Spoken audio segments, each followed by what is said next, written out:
네, 오늘 하나님께서 우리에게 주시는 이 본문 말씀을 통해서 천국 백성의 삶 첫 번째 시간으로 준비하고 깨어있는 믿음에 대해서 함께 말씀 나누도록 하겠습니다.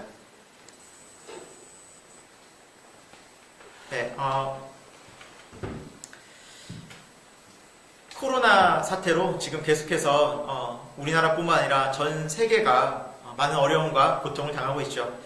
코로나가 이제 처음 전 세계적으로 유행을 하게 될 당시에 지금도 기억하는 것은 이런 장면입니다. 슈퍼마다 휴지가 다 동인하고 의약품과 물리, 생필품이 많은 사람들의 사재기를 통해서 텅텅 비게 된, 또 그것 때문에 많은 사람들이 그 물건을 구하고자 많은 애를 쓰게 된 장면들이었습니다. 다행히 우리나라에서는 크게 그 문제가 발생하지 않았지만 미국, 또 영국, 또 가까운 일본이라든지 많은 나라들에서는 그러한 문제들로 많은 어려움들을 겪기도 했습니다. 우리나라는 실제적으로 마스크가 문제였죠. 그래서 한때는 이 마스크의 이름이 금스크, 금값 같은 마스크다라는 의미에서 그런 단어도 쓰였던 적이 있습니다. 그래서 마스크를 친구에게나 다른 지인에게 나눠줄 때 마치 이것은 생명을 나눠주는 것이다 라고 우리가 생각했던 적이 있었습니다. 참 마스크 구하기 힘들었던 적이 있었죠. 지금도 기억이 나는데 한편으로 저는 이런 생각을 해보았습니다. 어떤 면에서는 우리가 두려움 때문에 그런 것들을 막 사재기하는 게 나쁘지만, 그러나 인간의 본연의 마음에는 어떤 중요한 일을 앞두고 준비하려는 마음이 있구나라는 것입니다. 여러분 생각해 보십시다. 우리가 미래를 위해서 어떤 사람들은 연금을 들기도 합니다. 또 앞에 일어날 어떤 일들, 닥칠 어려움 때문에 미리 보험을 들기도 합니다. 또 적금을 붓기도 합니다. 그것은 미래를 준비하는 것이죠. 잘못된 것이라고만 볼 수 없다는 것이죠. 그리고 중요한 시험이 앞에 있습니다. 그 시험을 준비하기 위해서 사람들은 시간을 내고 또 자기의 노력을 기울이고 애를 쓰면서 또 절제하면서 그 시험들을 준비합니다. 여러분, 우리가 요즘 같은 시대, 이제 코로나 시대이지 않습니까? 그러나 이 코로나 시대가 이제 앞으로 얼마나 갈지 모르고 이 코로나 다음 시대에 포스트 코로나를 준비하기 위해서 많은 기업들이, 많은 사람들이 그 미래를 준비하고 있습니다. 여러분, 그래서 사람들에게는 이 준비한다라는 것이 매우 중요하구나. 또 우리에게는 그러한 본능이 있구나라는 것을 생각해 볼 수 있다는 것이죠. 그런데 여기서 한 걸음 더 나아가서 우리 신앙인들은 그럼 무엇을 영적으로, 천국을 어떻게 준비하며 살아가고 있을까요? 이런 질문을 오늘 한번 여러분과 함께 나눠보고 싶습니다. 여러분, 예수님께서는 다시 오시리라 약속하셨습니다. 그리고 성경은 우리 모두가 하나님의 심판대 앞에 설 것이다 말씀하십니다.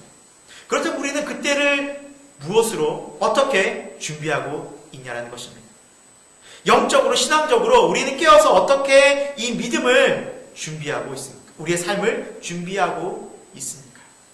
그래서 오늘은 이 종말론을 살아가는, 이 어려운 시대를 살아가는 우리가 세상에 많은 사람들이 세상적인 것들을 준비해 갈 때 우리는 한 걸음 더 나아가 영적으로 어떻게 주 예수님의 오심을 준비할 것인가, 이제 그 부분에 대해서 생각해 보려고 합니다.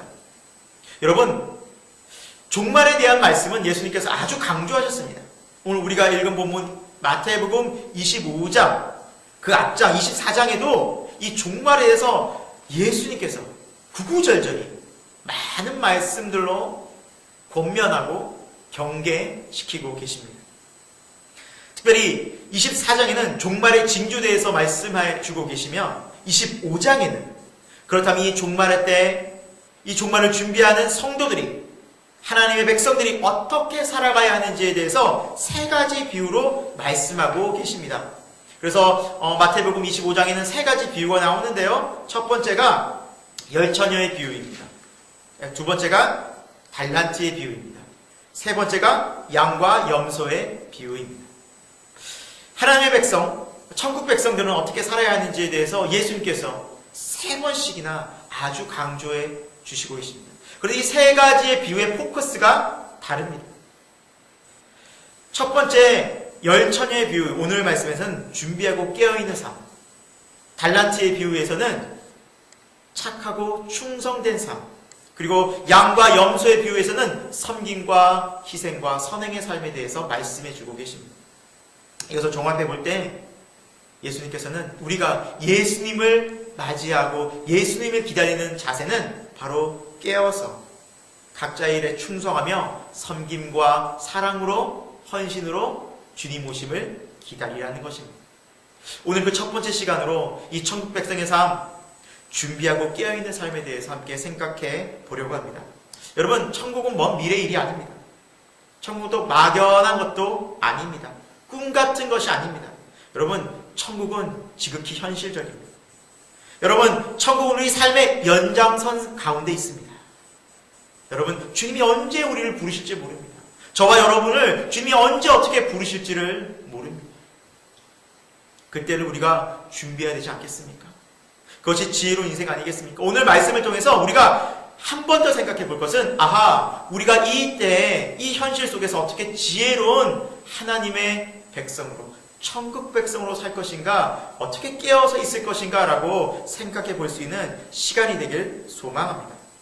오늘 열처녀의 비유의 본문을 예수님께서는 결혼의 비유에 놓으셨습니다.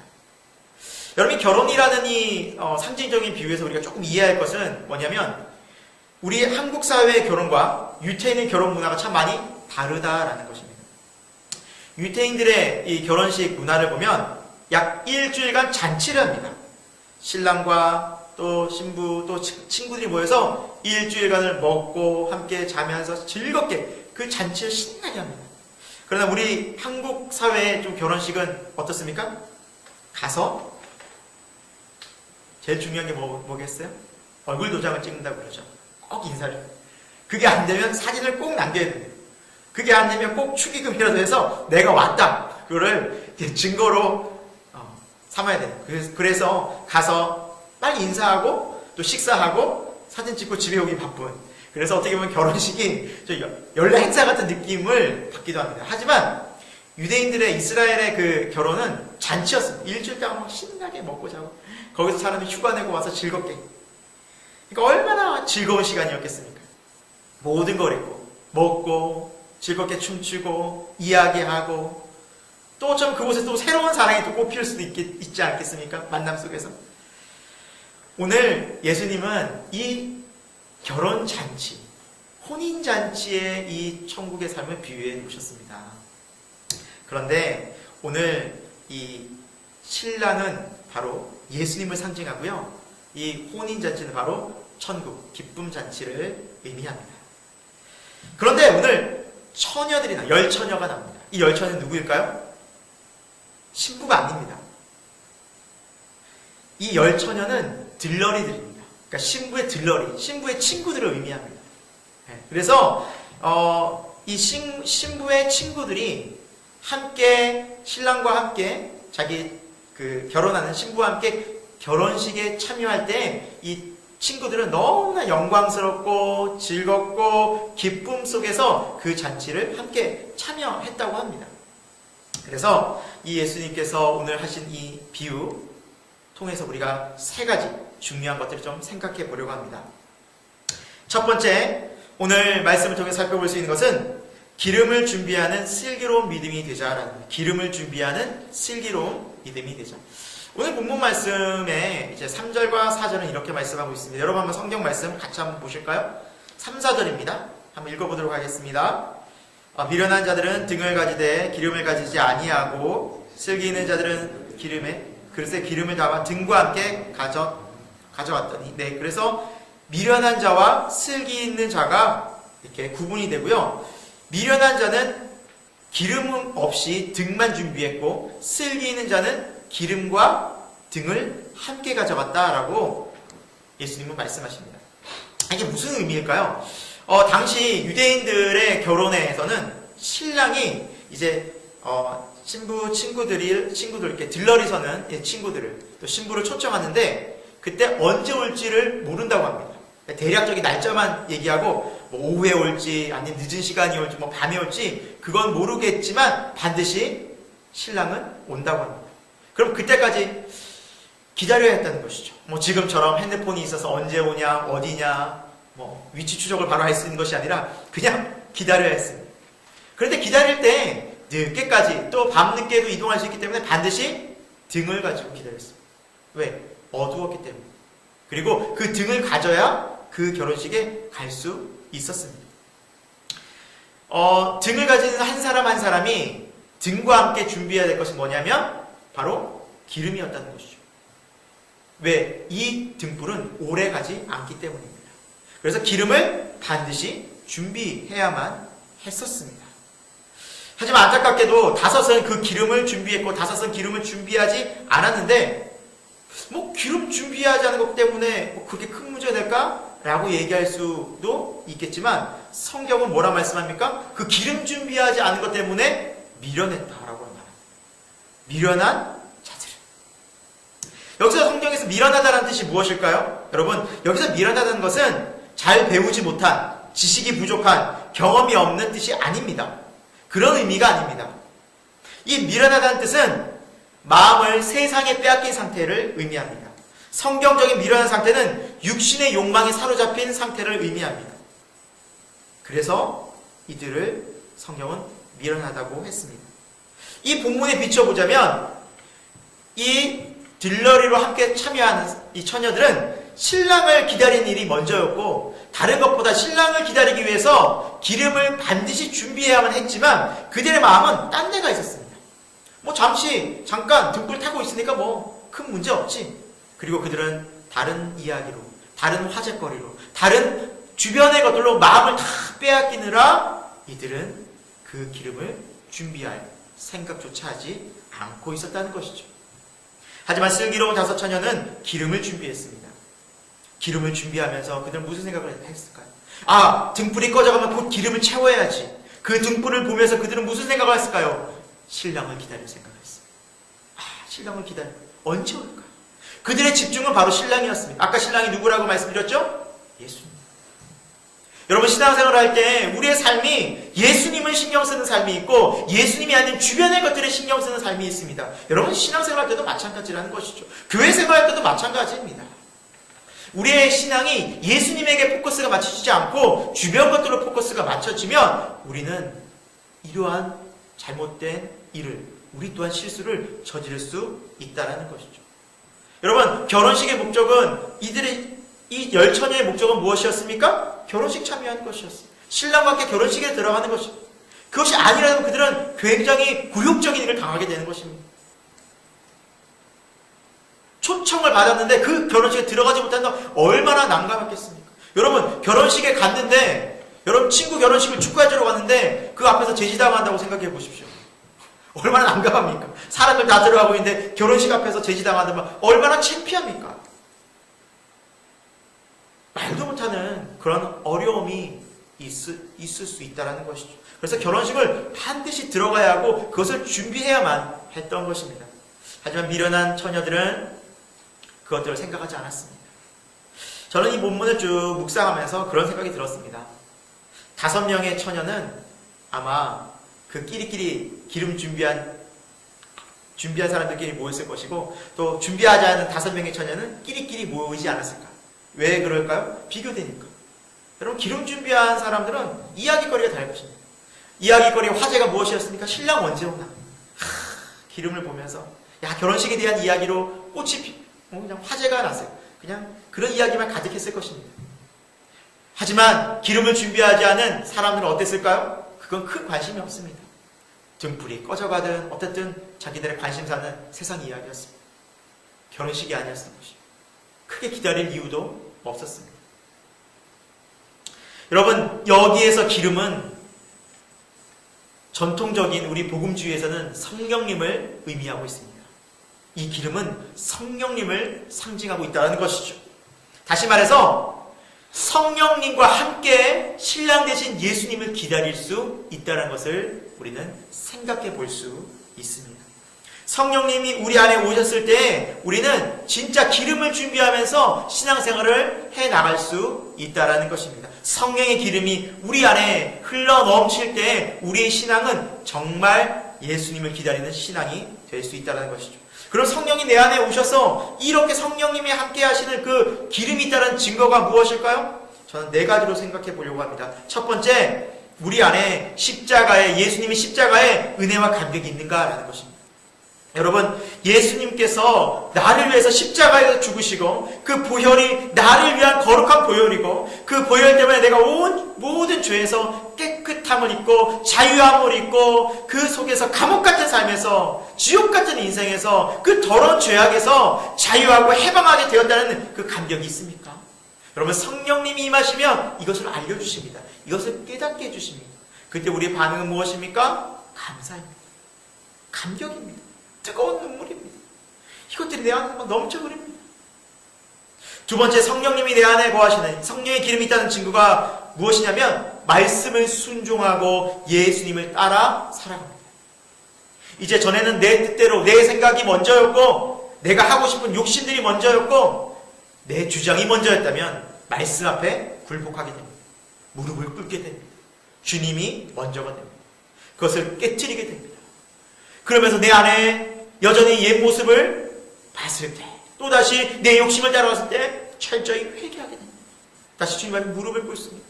여러분, 이러한 변화의 삶들이 성령 안에서 나타난다는 것이죠. 사람이 볼 때에든지 보지 않을 때에든지 홀로 있을 때에든지 많은 사람이 있을 때에든지 상관없이 내가 하나님의 말씀에 순종하며 살려는 강력한 마음속에 거룩한 부담감과 순종의 마음이 든다는 것이죠. 세 번째, 성령님이 함께 하시는 삶의 특징은 성령의 거룩한 열매들이 나타납니다. 이 부분은 갈라디아 5장 22절 23절에 있는데요. 사랑과 희락과 화평과 오래 참음, 또 절제하고 온유함. 여러분, 이런 삶의 변화들, 인격적인 변화들이, 성숙함들이 내 안에 일어나서 내가 내 스스로를 볼 때도 참말이 달라졌는데, 다른 사람이 나를 볼 때도 당신 요즘 왜 이렇게 바뀌었어? 너 왜 이렇게 바뀌었어? 변화됐는데? 라는 이야기를 듣습니다. 성령께서 우리 이렇게 바꾸어 가시기 때문에 우리는 인격적인 성숙을, 변화를 경험한다는 것입니다. 그리고 네 번째, 이 세상에서 잠깐의 삶이 아닌 영혼의 천국의 삶에 소망을 둡니다. 요즘같이 경제적으로도 참 많이 힘이 들고 정치적으로도 참 많이 어렵고 답답하고 그리고 사회 문화적으로도 참 어디를 봐도 갈 길이 보이지 않는 막막함 속에서 그렇지, 천국밖에 없구나. 천국이 내게 소망입니다. 다시 천국을 생각하면서 위로를 얻습니다. 천국을 생각하면서 소망을 가집니다. 그래, 이 세상은 잠깐이지만 영원한 천국에서 하나님이 나를 기다리고 영원한 천국 백성들과 함께 살 날을 기대하면서 기쁨을 누립니다. 여러분, 이것이 바로 성령님이 임한 삶의 증거라는 것입니다. 여러분, 내 안에 성령님이 계신지 살펴봐야 됩니다.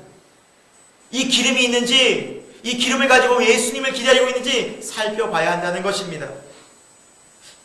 그렇지 않다면, 그것이 불명확하고 불확실하고 어떻게 해야 될지 모른다면 여러분, 목회자와 반드시 상담해 봐야 합니다.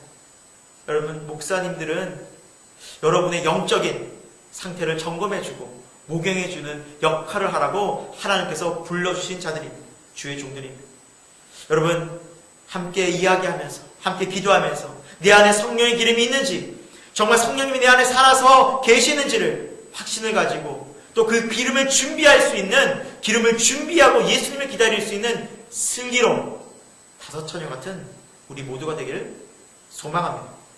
두 번째, 오늘 말씀을 통해서 살펴볼 수 있는 것은 결국 구원받는 믿음은 드러난다라는 것입니다. 결국 구원받는 믿음은 드러나게 되어져 있습니다. 신랑을 기다리고 있던 이 열처녀들은 너무 늦게 오니까 그만 피곤해서 졸기도 하고 잠을 자기도 합니다. 그때 어디선가 소리가 들립니다. 야, 저기 신랑이 온다! 그 이야기를 듣자 사람들 정신을 번쩍 듭니다. 눈을 비비며 일어납니다. 드디어 오는구나. 그리고 그 신랑을 맞이하려고 10명의 처녀가 다 일어났어. 그런데 문제가 생겼습니다. 5명의 처녀의 그 등불이 꺼져가고 있어요. 점점 더 빛이 힘을 잃어가고 있어요. 얼마 안 있으면 곧 등불이 꺼질 것 같습니다. 이 상태로는 절대 결혼식에 들어갈 수 없습니다. 그리고 옆에 사람들에게 말합니다. 우리에게 기름을 좀 나눠주십시오. 함께 기름을 나누자. 그런데 이 슬기 있는 5처녀의 대답이 어떻습니까? 우리 9절 말씀 같이 좀 읽어볼까요? 9절에 뭐라 답하는지 한번 보도록 하겠습니다. 9절입니다. 슬기 있는 자들이 대답하여 이르되 우리와 너희가 쓰기에 다 부족할까 하노니 차라리 파는 자들에게 가서 너희 쓸 것을 사라 하니. 어떻게 보면은 이 슬기 있는 5처녀는 슬기롭긴 했지만 참 마음은 냉랭해 보이죠? 차가워 보입니다. 그러나 여러분, 성경이 말씀하고 있는 포커스는 거기 있지 않습니다. 성경은 무엇을 말씀하냐면 구원은 각자가 자신이 받는 것이지 이 구원을 옆에 사람과 나누고 공유할 수 없다는 것을 의미합니다. 다시 한번 설명합니다. 구원은 각자가 개인이 받는 것이지 이렇게 기름 나누듯이 함께 공유하고 함께 쓸 수 있는 것이 아니라는 것입니다. 여러분, 막 성령이 충만한 교회 다닌다고 해서 내가 구원받는 게 아니에요. 믿음이 좋은 사람, 친구가 있다고 해서 나도 같이 믿음이 있어서 구원받는 게 아니라는 것입니다. 여러분, 내가 목사님입니까? 아니면 내가 장로님입니까? 내가 권사님, 내가 집사님, 여러분 직분 때문에 구원받는 게 아니라 정말 내가 그리스도 안에 성령 안에 깨어서 성령의 기름이 준비되어 있냐 없냐 각자의 믿음에 따라 구원받는 것입니다. 그걸 해주고 있습니다. 여러분, 마치 몸이 아픈 사람이 있어서 그 몸이 아픈 사람이 너무 아프고 힘드니까 내가 대신 약을 먹어주고 내가 대신 아파준다고 해서 그 사람이 병이 낫습니까? 아닙니다. 그럴 수 없습니다. 구원도 마찬가지입니다. 각자가 그 안에 하나님을 믿는 믿음 안에서 구원의 간증이 있어야 됩니다. 와, 하나님의 사랑 이것이구나. 십자가의 사랑과 은혜가 이것이구나. 그 간증이 터져 나와야 됩니다. 여러분, 그것이 내 안에 성령의 기름이 있다는 증거라는 것입니다. 여러분, 신앙 고백이 있으십니까? 여러분, 구원의 간증이 있으십니까? 주님 만난 감격이 있습니까? 첫사랑이 있으십니까? 여러분, 만약 있으시다면 그 믿음 지키면서 기도하면서 성령 안에서 내가 계속해서 그 하나님과 뜨거운 교제와 사랑을 유지할 수 있게 기도해야만 합니다. 혹 만약 이 마음이 없다면 여러분, 오늘이라도 무릎 꿇어야 됩니다. 왜 그렇습니까? 언제 주님의 부흥을 받을지 모르기 때문입니다. 추석 명절에도 그런 일들이 있었더라고요. 제주도에서 또 다른 지역에서 제가 본 기사는 제주도에서 차 사고로 갓난 아이서부터 어린 아이서부터 가족이 죽게 된 안타까운 사건이 벌어졌습니다. 온 가족이 여행을 갔겠죠. 여행은 어떻습니까? 기대감 있지 않습니까? 가서 쉬고 재충전하고 가족 간의 추억을 쌓고, 그러나 그것이 죽음이 될 줄 누가 알았겠습니까? 여러분, 우리의 삶은 정말 한순간입니다. 전도서에서도 말씀하고 있지 않습니까? 범사에다 때가 있고 날 때가 있고 죽을 때가 있고. 여러분, 범사에다 때가 있습니다. 그러나 그때는 우리는 알 수 없습니다. 지금 내 안에 이러한 구원의 확신이 없다면 여러분 기도하셔야 됩니다. 이때 하나님께 나아가셔야 됩니다. 오늘 말씀을 통해 다시 한번 여러분 자신을 돌아봐야 됩니다. 이러한 놀라운 은혜가 있기를 소망합니다. 여러분, 하나님께서 우리에게 충분한 기회와 시간을 주셨습니다. 은혜의 때를 낭비하면 안 됩니다. 여러분, 하나님은 두려운 하나님이시기도 합니다. 사랑과 긍휼의 하나님 맞습니다. 기회를 주십니다. 사람들을 보내주십니다. 그러나 때가 되면 두려운 징계를 하십니다. 여러분, 우리가 큐티하면서 예레미야서를 읽지 않습니까? 예레미야 선지자는 이스라엘의 마지막을 목격하고 마지막 왕들에게 계속해서 말씀하고 하나님의 뜻을 대언하지 않습니까? 회개하시라.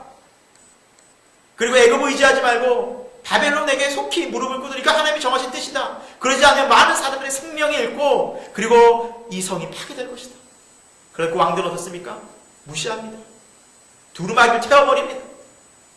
하나님의 말씀을 없이 여깁니다. 그들의 왕들의 체험은 어떻게 되었습니까? 이스라엘은 어떻게 되었습니까? 여러분, 비참하게 사람들이 죽고 포로로 끌려가고 마지막 시드기야 왕은 눈이 뽑혀서 질질 끌려가게 됩니다.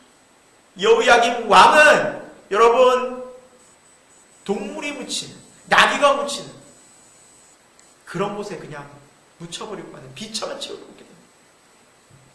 여러분, 심판의 때가 다가오고 있을 때 두려워할 줄 아는 것이 믿음입니다. 하나님의 말씀이 비춰졌을 때 두려워할 줄 아는 것이 믿음입니다. 한 번 닫힌 노아의 방주의 문이 열렸습니까? 열리지 않았습니다. 여러분, 충분한 기회가 있습니다. 예수님께서 오늘 말씀하시는 이유는 무엇일까요? 5명의 처녀는 슬기로 왔고 5명의 처녀는 미련했다. 미련한 처녀는 끝까지 미련할 수밖에 없으니 어쩔 수 없는 운명이다. 이 말씀일까요? 아닙니다. 회개하고 슬기로운 처녀처럼 되라는 것입니다. 내가 혹 내 안에 기름이 없다면 빨리 슬기로운 처녀처럼 주님 앞에 나와서 은혜의 때, 구원의 때 하나님께 나오라는 것입니다. 그러면 하나님이 놀라운 구원과 은혜를 베풀어 주신다는 것입니다. 그래서 여러분, 이것이 영적인 삶으로, 신앙의 삶으로 세상을 보는 것입니다. 지금은 은혜의 때입니다. 여러분, 지금 코로나의 위기 속에서 우리는 무엇을 경험하고 있습니까? 이 세상이 안전하지 않구나. 우리 뜻대로 되는 것이 아니구나. 다 불확실하구나. 이때 사람들은 뭘 의지합니까? 네, 돈을 더 모으기 시작합니다. 다 불확실하니까 금을 더 모으자. 금을 모읍니다. 어떤 사람은 주식에 더 막 투자를 해서 돈을 더 모으려고 합니다. 여러분, 어디에 의지할, 무엇을 더 의지하겠습니까? 부동산을 더 끌어안고 사시겠습니까? 아닙니다. 어디에도 그 무엇에도 우리의 마음이 평안을, 우리의 생각이, 우리의 삶이 안정을 얻을 수 있는 것은 없다는 것을 하나님께서 이 시기에 알려주고 계심을 여러분 잊지 마십시오. 안전한 곳은 없다는 것이죠. 안전한 것은 영원한 천국뿐입니다. 이 나라, 이 세상은 다 불안전합니다. 예수님께서는 이것 때문에 오셨다는 것입니다. 회개하고 돌아오라. 주님의 운청의 구원의 때에 돌아오라. 슬기로운 5처녀처럼 그렇게 준비하고 기다리라. 이것이 하나님께서 주신 메시지라는 것입니다. 여러분, 교회 안에 그저 신앙생활하는 옆에 사람에게 붙어서 있다고 그저 안심하지 마십시오. 결정적인 때가 오면 우리 믿음이 다 드러납니다. 이렇게 드러납니다. 기름 없음이 드러납니다. 그때 어떻게 하시겠습니까? 세 번째, 오늘 본문을 통해 살펴볼 수 있는 것은 혼인잔치는 다시 열리지 않는다는 것입니다. 혼인잔치는 다시 열리지 않습니다. 오늘 본문입니다. 10절, 11절, 12절 우리 같이 한번 읽어보도록 할까요? 같이 읽겠습니다. 그들이 살아간 사이에 신랑이 오므로 준비하였던 자들은 함께 혼인잔치에 들어가고 문은 닫힌지라. 그 외에 남은 처녀들이 와서 이르되 주여 주여 우리에게 열어주소서. 대답하여 이르되 진실로 너에게 이르노니 내가 너희를 알지 못하노라 하였느니라. 여러분, 뭐라 말씀합니까? 이제 기름을 구하러 이 5명이 펄떡 찾아러 합니다. 그러나 본문은 기름을 구했다고 말씀하지 않습니다. 결국 기름을 못 구했던 것 같아요. 펄떡 그래도 막 그냥 이렇게라도 가서 문 두드리면 열어주겠지 하고 혼인잔치 앞에 갔지만 문이 닫혔습니다. 여러분, 여기 문이 닫힌지라라는 본문의 단어를 찾아보니까 긍휼이 없는 폐쇄라는 뜻으로 해석할 수 있습니다. 긍휼이 없는 폐쇄. 이것이 무엇입니까? 자비가 없다는 거죠. 불쌍하니까 저렇게 주여 주여 하고 막 벌벌 떨고 막 눈물 흘리니까 자비롭게 불쌍하다고 문 열어주는 게 아니라는 것이죠. 한 번 닫힌 문은 긍휼이 없어요. 다시는 긍휼이 없어요. 다시는 열리지 않는다. 여러분, 2번 다시 천국이 우리에게 기회가 주어지지 않는다. 이 처녀도 얼마나 당황스러웠을까요? 얼마나 슬펐을까요? 나가서 얼마나 화가 났을까요? 그 분노와 화와 그리고 수치스러움이 막 교차하면서 그들은 그 앞에서 슬피 울지 않았겠습니까? 여러분, 2019년도에 있었던 일인데요. 우리나라는 아닌데 이제 태국의 한 가족들이 이제 대만으로 가족 여행을 가려고 이제 준비를 다 하고 입국 속을 이제 받는 그런 절차를 남겨두고 있었습니다. 그런데 그 앞에서 딱 거절을 당하는 거였습니다. 입국 거부를 당했습니다. 대만에서. 그 이유가 무엇인지 살펴보니까 여권 때문이었습니다. 여권. 근데 이들은 여권을 갖고 있었거든요. 가족들이 다 여권이 있었어요. 그런데 이 여권 제일 앞쪽에 헬로키티 도장이 찍혀져 있었어요. 그 딸이 헬로키티를 너무 좋아해서 여행 간다고 좋아해서 그 도장을 여권에다가 다 찍어놨던 거예요. 근데 그것 때문에 입국 거부를 당했어요. 도장 하나 찍힌 것 때문에. 다른 건 다 그대로였고 깨끗했고 모든 준비를 다 하고 호텔 예약 다 하고 시간 다 투자해서 왔는데 그 나라를 못 들어갔어요. 여러분, 이 세상에 있는 한 나라 들어가기도 쉽지 않습니다. 아주 까다롭습니다. 문제 하나 생기면 그것 때문에 입국 거부가 됩니다. 천국, 영원한 나라, 하나님, 여러분 여기 함부로 들어갈 수 있는 곳이 아닙니다. 막연하게 좋게 하나님 믿으니까 들어가겠지? 아닙니다. 여러분, 그 앞에서 우리가 얼마나 하나님 앞에 준비하고 있을 때 들어갈 수 있는지를 성경 말씀하고 있습니다. 여러분, 세상 나라나 세상 일들은 그래요. 두 번째 기회가 또 있어요. 다음에 여행 가지. 뭐 대만만 나라야? 미국 가지 뭐, 일본 가지 뭐, 한국 가지 뭐 하면서 여행 갈 수 있어요. 천국을 그럴 수 있어요? 다음 생에 가지. 많은 사람이 이렇게 생각해요. 다음 생에. 세컨 찬스가 있겠구나. 아닙니다. 오늘 굳게 닫힌 문은 다시는 없다는 거예요. 다시는 천국은 열리지 않는다는 거예요. 단 한 번. 단 한 번밖에 없습니다. 다시 두 번 다시 혼인잔치는 열리지 않습니다. 이미 문이 닫히고 잔치는 시작되는 것입니다. 그러면서 예수님께서는 마지막 13절에 이렇게 강조하고 계십니다. 이렇게 권면하고 계십니다. 그런즉, 같이 읽을까요? 그런즉 깨어있으라. 너희는 그날과 그때를 알지 못하느니라. 깨어있으라. 여러분, 여기서 깨어있으라는 것은 눈 뜨고 있는 것이 아니에요. 정신을 차리고 있으라는 의미예요. 정신을 차리고 준비하라는 의미예요. 여러분, 깨어있어도 무엇을 하고 깨어있냐가 중요하지 않습니까? 미련한 다섯 처녀처럼 세상에 마음 다 빼앗기고 한쪽은 세상에 한쪽은 교회에 발을 담그는 그런 신앙, 결국에는 다 하나님께서 채처럼 퀴즈를 통해서 다 알고 깎아들 다 구별할 자리 온다고 성경은 권면하고 있습니다. 여러분, 지금 전 세계가 코로나 때문에 많은 어려움을 겪고 있습니다. 우리도 많이 노력을 하고 있고 많은 사람들이 살아남기 위해서 또 살아가기 위해서 안간힘을 쓰고 있습니다. 여러분, 앞부분의 서두에서도 제가 말씀드렸지만 여러분, 우리는 이 세상에서 뿐만 아니라 영적으로 영원한 하나님 나라 다시 오실 예수님을 우리는 얼마나 안간힘을 쓰고 준비하고 있는가라는 것입니다. 얼마나 열정을 가지고 우리는 준비하고 있습니까? 여러분, 준비하는 것은 무엇입니까? 신경 쓰고 있다는 것이에요. 신경 쓰지 않으면 준비하지 않습니다. 내가 어떤 중요한 일에 신경을 쓰잖아요. 하나하나 준비합니다. 체크합니다. 여러분, 요즘 기도 생활 어떠십니까? 코로나 때문에 다 그렇지 뭐 나만 교회 못 가는 거 아닌데 뭐 어쩔 수 없잖아. 기도 생활, 신앙생활, 말씀 생활 약해지는 거 어쩔 수 없잖아. 그러시면서 우리의 믿음이 점점 더 약해지지 않습니까? 온라인 예배도 그렇습니다. 처음엔 여러분, 저도 그랬지만 쫙 준비하고 옷도 잘 입고, 근데 어느 순간 온라인 예배를 드리면서도 이것저것 신경 쓰기 시작합니다. 또 늦게 오기 시작합니다. 딴 생각, 누가 보는 것도 아니고 딴 생각 할 때도 많고. 여러분, 그러면서 우리의 삶이 점점 흐트러지지 않습니까? 정신을 차려야 됩니다. 깨어 있어야 합니다. 여러분, 옆에 사람과 함께, 우리 가족들과 함께 이 시간 함께 소리내어 같이 좀 고민해 볼까요? 깨어 있으라. 네. 깨어 있자. 네, 정말 중요한 말씀입니다. 깨어 있어야 됩니다. 우리 깨어 있읍시다. 예수님이 간곡히 우리에게 권면한 말씀입니다. 깨어 있으라. 그 날과 그때 너희가 알지 못한다. 늘 깨어 있으라. 주님 앞으로 먼 미래 오시겠지? 그게 아닙니다. 여러분, 종말을 잘 생각해 보시면 그 미래에 온 것은 궁극적인 우주적 종말이에요. 맞아요. 그때도 와요. 그러나 여러분, 내가 죽으면 바로 종말이에요. 이건 개인의 종말이에요. 나는 언제 죽을지 몰라요. 여러분, 먼 미래 천국 가는 게 아니라는 것입니다. 내가 죽으면요. 내가 죽는 건 언제 죽을지 모르지 않습니까?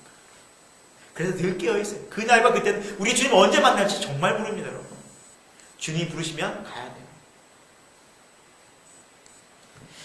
여러분, 말씀을 마무리합니다. 예수님께서는 이 세상에 인간의 몸을 입고 오셨습니다. 낮고 낮은 정말 동물의 구유에, 그리고 그곳에서 가난한 삶을 또 어릴 때부터 사셨습니다. 많은 고생을 하셨습니다. 그러면서 예수님께서는 인간의 그 제한된 몸으로 오셔서 많은 사람들을 만나시면서 때로는 피곤도 하셨고, 때로는 굶주리셨고, 때로는 사람들한테 욕도 들으시고, 귀신이 들렸다, 그리고 사람들한테 손가락질과 비판, 때로는 모욕도 당하시면서 왜 우리에게 찾아오셨던 걸까요? 왜 주님이 그 비참한 모욕과 결국 십자가에서 저주의 고통을 하나님 앞에 버림받는 자리까지 나가셨던 것일까요? 여러분, 주님의, 하나님의 그 심판이 그만큼 두렵고 그 심판을 우리가 당하지 않기를 간절히 바라고 원하셨기 때문입니다. 그 비참한, 그 저주스러운 그 고통을, 영원한 고통을 우리가 지기를 원치 않으셨기 때문에 주님은 친히 찾아오셔서 우리에게 천국을, 우리에게 하나님 나라의 구원의 길을 알려주셨던 것입니다. 많은 사람들이 여기에 관심이 없습니다. 예, 맞습니다. 예수님께서 말씀하셨습니다. 많은 사람이 넓은 길로 간다. 관심이 없다. 그러나 구원의 길은 좁은 길이다. 이 좁은 길로 가라. 그 끝에는 천국이 있다. 사랑하는 여러분, 우리가 지금 바쁘고 또 피곤하고 힘들고 집중도 안 되고 잠도 덜 깬 상태에서 왜 이렇게 예배를 드리려고 집중합니까? 저는 그렇게 믿습니다. 깨어있기 위해서, 깨어있으려고. 너무 귀한 것 같습니다. 여러분, 정말 축복합니다. 하나님 여러분 너무나 사랑하고 계십니다. 여러분, 끝까지 인내합시다. 또 중요한 것은 끝까지 이겨내야만 합니다. 그것이 더 중요하다는 것이죠. 오늘 이겼다고, 오늘 우리가 깨어있다고 안심할 것이 아니라 계속 신랑이 올 때까지 준비하라는 것이 예수님의 메시지라는 것입니다. 우리 서로를 격려합시다. 서로를 위로합시다. 그래서 여러분, 오늘 예배가 끝나면 셀별로 또 모임별로 모여서 다시 또 말씀을 나누고 한 주간의 은혜를 나누고 또 서로 하나님의 말씀을 나눌 때 우리가 뭐 합니까? 깨어있는 동기부여가 된다는 것이죠. 우리의 마음이 이 세상에 관심을 가지고 우리의 마음이 세상적인 것들이 다시 주님께로 포커스가 맞춰진다는 것입니다. 아, 그래, 더 중요한 게 이거였지, 더 소중한 게 이거였지, 내가 정신을 어디에 두고 있었나, 마음을 빼앗기고 있었구나, 회개하게 되는 것이죠. 사랑하는 여러분, 이 세상의 소망은 교회뿐입니다. 정치도 아닙니다. 여러분, 많이 정치 때문에 힘드시죠? 저도 마음이 많이 아픕니다. 정치인들 보면 참 많이 답답하고 속도 상하고, 사람들 화가 나가지고 시위도 하고, 막 댓글도 그냥 너무너무 사람들이 요즘 막 분노에 극해가지고 댓글도 좀 읽기가 너무 힘들 정도로 막 분노에 쌓여져 있습니다. 세상을 보면 그렇죠. 여러분, 근데 그게 세상이라는 것을 우리는 인정해야만 합니다. 세상은 소망 걸 데가 없습니다. 여러분, 세상에 진짜 소망은 없습니다. 기대하면 기대할수록 우리가 세상에 절망할 뿐입니다. 우리의 유일한 소망은 예수님 뿐입니다. 여러분, 기억해야만 합니다. 우리의 유일한 소망은 천국뿐입니다. 천국을 소망할 때 우리는 이 세상을 기쁨으로 소망 가운데 감사하며 살아갈 수 있지, 그렇지 않고 세상이 마음을 빼앗겨 버리는 순간 우리의 마음은 염려와 근심과 두려움과 분노로 휩싸이게 됩니다. 세상적인 문제 때문에. 여러분, 우리 천국을 마음에 품고 세상을 볼 수 있기를 소망합니다. 세상을 마음에 품고 천국을 보여지지 않습니다. 천국의 눈으로 세상을 바라보면 감사할 수 있습니다. 천국의 마음의 몸을 우리 마음 가운데 품고 세상을 바라보면 이해가 됩니다. 아, 그렇구나. 세상이 그렇구나.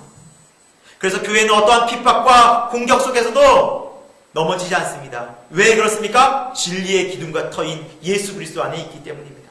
여러분, 주중에도 말씀 가운데 깨어있길 소망합니다. 다시 기도의 자리를 회복하길 소망합니다. 오늘 말씀을 끝나고 함께 또 기도할 때에도 우리가 회개할 수 있기를 소망합니다. 주님, 우리에게 다섯 처녀 같은 지혜로운, 슬기로운 믿음을 주옵소서. 그리고 기도하는 마음으로 오늘 우리가 한 주간을 함께 믿음으로 달려나갈 수 있는 우리 새생명교회 교우 여러분들이 되기를 예수 그리스도의 이름으로 축원드립니다. 함께 기도하겠습니다. 사랑하는 주님, 세상이 많이 혼란스럽고 어지럽고 또 우리를 많이 힘들게 하는 것들이 있지만 다시 한번 오늘 말씀 속에서 우리의 유일한 소망은 예수님 뿐이며 우리가 소망을 두어야 할 것은 저 천국, 또 우리 안에 거하는 예수님 안에 거하는 이 천국인 것을 다시 한번 생각해 보게 하신 것 감사함을 드립니다. 세상에 빼앗겼던 마음들을 회개하기 원합니다. 세상의 육신의 정욕, 안목의 정욕, 이생의 자랑으로 인해서 우리가 육신의 생각들로 나아갔던 또 그렇게 행동했던 모습들을 회개합니다. 성령님 우리 안에 역사하여 주시고 충만히 채워 주셔서 하나님 나라가 가득한 그 믿음과 소망을 안고 이 시대를 살아가는 거룩한 천국 백성이 되게 하여 주옵소서. 이 예배 시간을 통하여서, 이 기도 시간을 통하여서, 이 찬송 시간을 통하여서 다시 한번 성령의 은혜로 회복시켜 주옵소서. 그리고 기름을 준비하는 슬기로운 처녀가 되어서 신랑 되신 예수 그리스도, 구원자 예수 그리스도, 영광 중에 오실 예수 그리스도를 기다리는 믿음이 되게 하여 주옵소서. 예수 그리스도 이름으로 간절히 기도드립니다. 아멘.